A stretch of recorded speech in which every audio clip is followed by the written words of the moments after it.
So a billion per month are released onto the market via the time lock escrow. Ripple then distributes however much they need to onto the open market. And when I say distributes, I mean sell to fund their business. I don't make any bones about that. A lot of people, poo poo on that.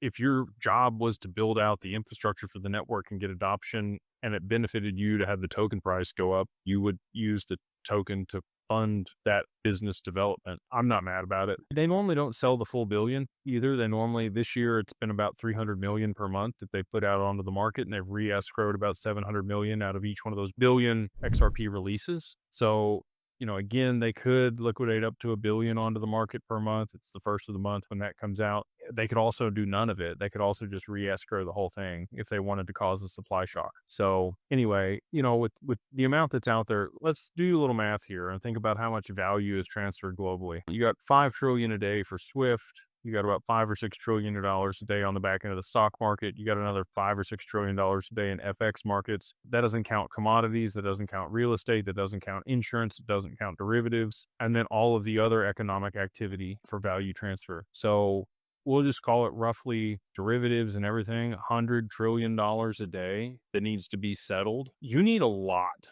of a token out there in circulation to be able to, even at a decently high price, to be able to settle all of that money and value between counterparties. So the people out there that are telling you there's too much in supply and it's never going to be a high price, they don't understand the actual value transfer globally on a daily basis and the volume that was going to be moving over that network and needs to be settled on the back end. So just, again, you can do the math on that, be like a 5-digit XRP, which just happens to be what it's built to be to settle all of that value. It's been stated by David Schwartz and Arthur Brito and many other people that helped develop and build the XRP ledger. XRP is meant to operate at $10,000 plus if it is going to be the global backbone for settlement, which again, I'm extremely confident that is where it ends up.